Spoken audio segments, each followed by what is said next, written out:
Hey guys, we're going to review topics from Unit 8, Transformations and Symmetry. So this one is actually kind of a long unit, so I'm going to try my best to keep this quick. There's 4 different types of transformations. The first one is a translation. Translation is just when you're moving. So either you can go left, right, down, or up, and it all depends on where they put this number. So see how right here the rule is xy becomes x plus hy plus k.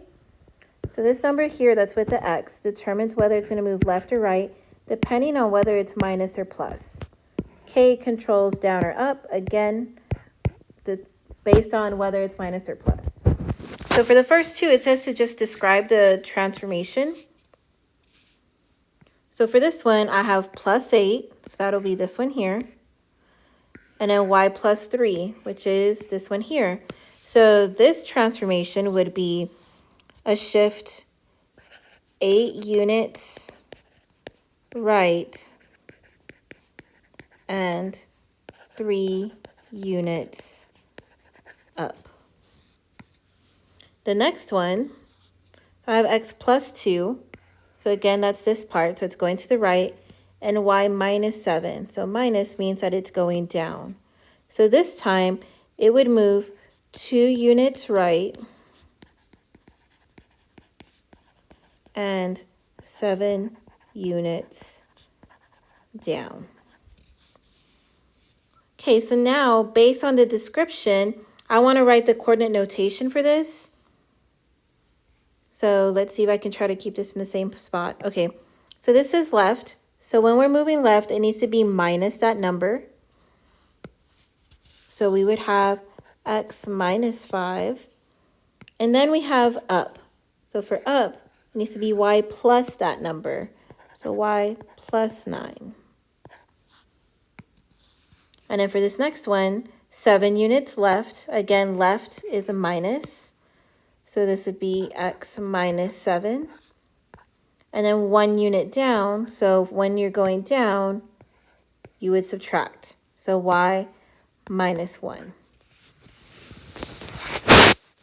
Okay, the next transformation that we did, so that was translations. The next one is reflections. There's all kinds of reflections. You can reflect over each of the axes. You can reflect over just regular lines. But just for what we need for the test, you need to know x-axis and y-axis. So the only difference is where the negative ends up. If you're reflecting over the x-axis, that coordinate stays the same, but y gets negative. And if you're reflecting over y, y stays the same, but x becomes negative. So here it says reflect the pre-image over the x and y axis. So we're going to use the same graph for both of them, but we're going to reflect over different axes. So just so that we can have it all together, A, B, and C. So A is at the point 1, 5. B is at the point 5, 3. And C is at the point 2, 1. So I'm just counting from here. 2, 1, 5, 3, and 1, 5. Okay, so if I'm reflecting over the x-axis, the rule is that x will stay the same, so all these first numbers will stay the same. But the second number is going to become negative. So this would be A prime is going to be at 1, negative 5. B prime is going to be at 5, negative 3. And C prime is going to be at 2, negative 1. So see that I just made all the y values negative. But it's easier to see when you actually graph it on the picture, so let's do this. 1, negative 5, so 1, negative 5 would be down here. Then 5, negative 3 would be right there. And then 2, negative 1 would be right there.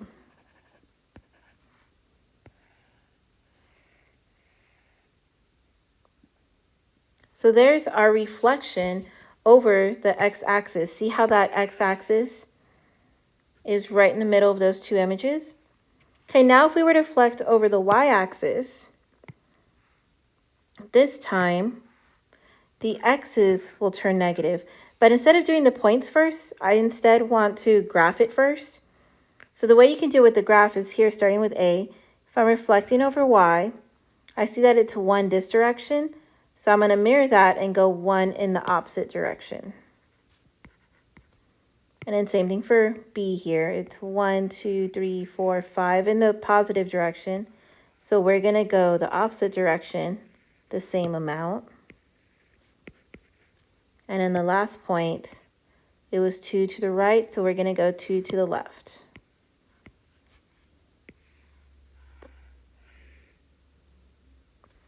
So that's what it would look like if you reflect over the y image. And you can see that it's the same on both sides.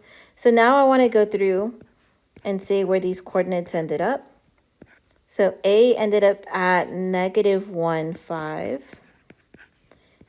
B ended up at -5, 3. And C ended up at -2, 1. So you see that pattern? All the x's became negative.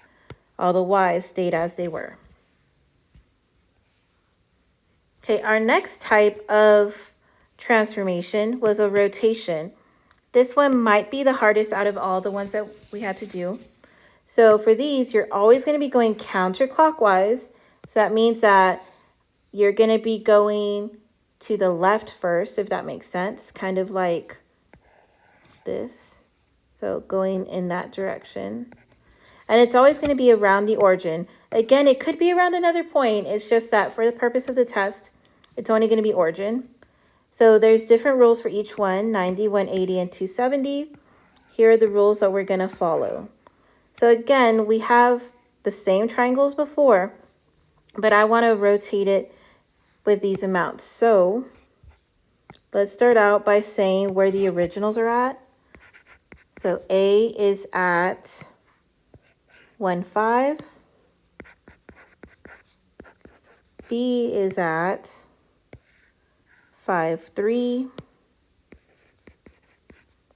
And C is at 2, 1. Okay, so starting with our 90-degree rotation, the rule is that you flip the numbers and then make the first one negative. Okay, so instead of being 1, 5, it's going to become 5, 1, and then make that first number negative. Okay, for B, it's going to be 3, 5, but make the first number negative.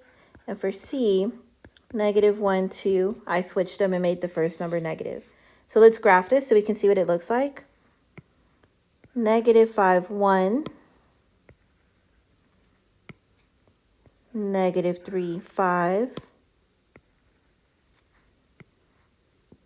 and -1, 2.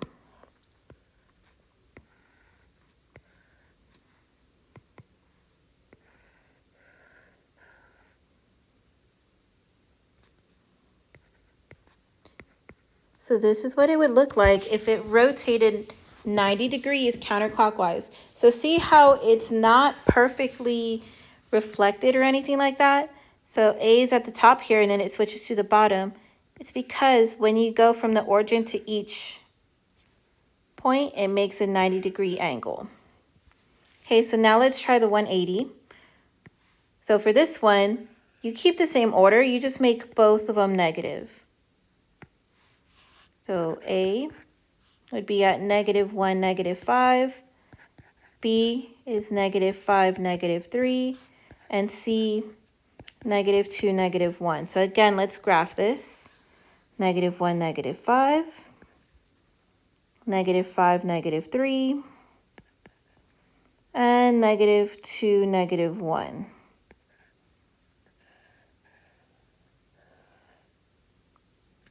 So this is just continuing the rotation. So here was A, it rotated 90, and then it rotated another 90 to make 180. Okay, and then last is the 270. Again, just following those rules, they switch, but the second number becomes negative. So this 1, 5 here is going to switch to 5, -1. B will become 3, negative 5, and C will become 1, negative 2. So let's graph these. 5, negative 1, 3, negative 5, and 1, negative 2.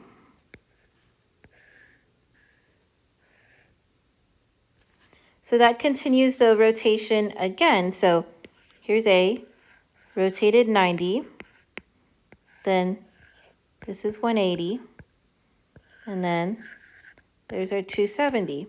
So the reason why there is no 360 is because if you go 360, you're going to land back at your original spot. So these are the 3 rotations that you will see all the time.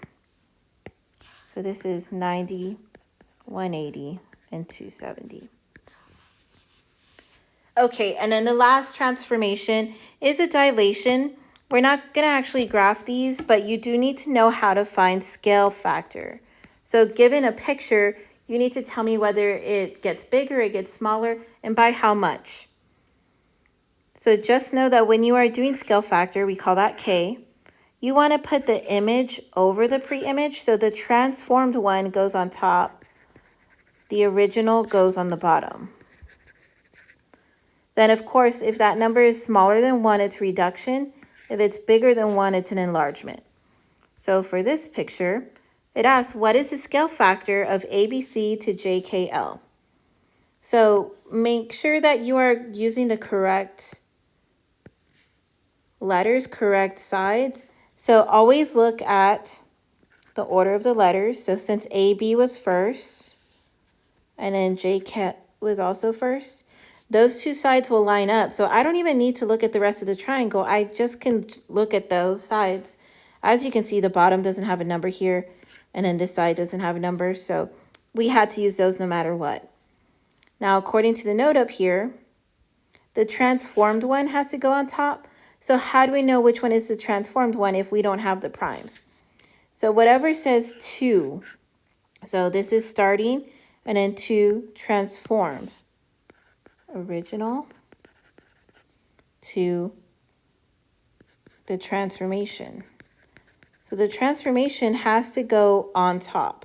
So 8 over 12. But then simplify that as much as you possibly can, which it actually ends up being 2/3. Which makes sense because it got smaller. So it needed to be something smaller than 1. Okay, then let's look at number 11. There is no picture, but it describes it for us. So my advice for this one is to actually draw your own picture. So they are triangles. I don't know which one's bigger, which one's smaller, so I'm going to make them roughly the same size. We have L, M, N, and D, E, F.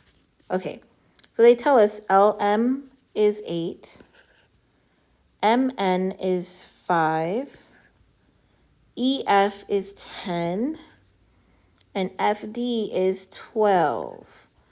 What is the scale factor of LMN to DEF? So they're saying that this is the original, and then this is the transformed. Again, make sure that you are looking at the order of the letters. So LM is the first 2 and DE are the first 2, so those would line up. But DE doesn't have numbers, so I can't really use that. MN is the second 2 letters, EF is the second 2 letters, and that's actually going to be the one that works for us. Also, just the way I drew it, I kind of made sure it would line up like this. So now, to find our scale factor, we need the transformed number, so 10 over 5. Simplify that as much as you can. It would be 2 over 1, or you could just say 2. And again, those numbers are getting bigger. Like from 5 to 10, that got bigger, so it makes sense that this is bigger than 1. So that is scale factor. Okay, so this whole time we were doing one transformation at a time. You also need to know how to do a composition of transformations. So this means that you're going to have more than one transformation to work on. So this one says, rotate the figure 90 degrees counterclockwise about the origin, then reflect over the x-axis. Okay, so let's start with that original let's write down what points those are. So A, that is at -6, -2. B is at -3, 0. And C is at -1, -5. Okay, now let's rotate the figure 90 degrees about the origin. That's going to be our first transformation. So this would be A prime, B prime, and C prime. So these rules for rotations, I have them right here. So they said 90, so that's going to be this first one. So we switch the numbers and make the first one negative. So for A, if I switch those numbers, it'll be -2, -6. But then it says to make the first one negative. So when you have double negative like that, it'll just be +2, -6, which lands right here. That's A prime. B prime, so switch those up and make the first one negative. So it'll be 0, -3. But you can't really make 0 be negative, so it's going to stay like that. 0, -3. That's B prime. And then for C prime, +5, -1. We switched them up and then changed the sign of this one. So +5, -1 lands right here. There's C prime. Okay, so there's our rotation 90 degrees. So CA, and then it goes to A. But that is not the only thing that they wanted us to do. So the next thing that they want us to do is to reflect over the x-axis. So reflect over x-axis. So this is going to be double prime, since now this is the second transformation going on. And we're not going to base it on these originals anymore. We're going to base it on these. So the rule for reflecting over the x-axis, is on the front of the page, is x. So the first number can stay as it is, but the second number, we're going to put a negative in front of it. So for A double prime, first number is going to stay as it is, so 2. But the second number, we're going to make negative. But if it's already negative, double negative is going to make that a +6. So 2, 6. Okay, that's A double prime. Then for B, 0. And then double -3 makes it positive. So 0, 3. That's B double prime. And then C, 5, +1.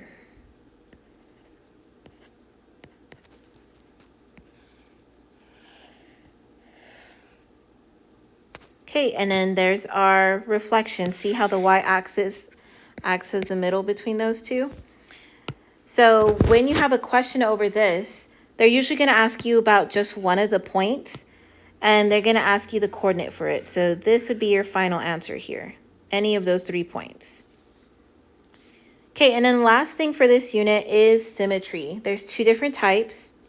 There's reflectional symmetry, which is the one that most people think in their head when they think of symmetry, which means that the 2 halves coincide or match perfectly. Rotational symmetry is another type, means that it can be rotated less than 360 and still look the same. So I have 4 images here, and we're going to determine what kind of symmetry they have, if they have any. So starting with that star, I feel like it's obvious to see that it does have reflectional symmetry because I can cut it in half right here.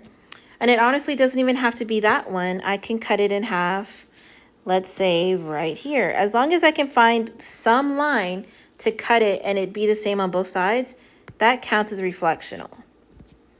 Rotational means that if I were to put a dot here and I would spin it, it would look the same as long as it's less than 360, which it will. So see this point, if I rotate it that much and I made it land up here, all of the points would land right on top of each other. So this also has rotational symmetry. It has both. Okay, the next one, that letter A. So this one again, reflectional is pretty obvious because if I cut it right down the middle, it's the same on both sides. Now rotational would mean that I can put a point in the center and spin it. The only way that it's going to land on top of itself is if I do exactly 360, which is not allowed. So rotational does not work. So this one is only reflectional. The next one, that lightning bolt, I cannot see a way that I can cut it in half. I'm tempted to kind of do this, but it's not the same on both sides. It would have to kind of go like this. So that doesn't work. And then rotational would be if I kind of put my finger in the middle and try to rotate it. But the only way to land on itself is if I do 360, which is not allowed. So this one actually has none. It does not have any kind of symmetry. Okay, and then the last one, reflectional would be if I can cut it in half somewhere, but it's not the same on both sides, so that's not going to work.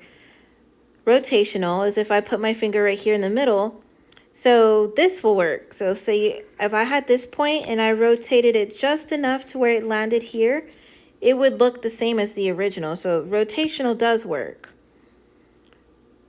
But that's the only run, just rotational. Okay guys, this is everything you need to know about the transformations unit. Let me know if you have any questions over anything that we covered here.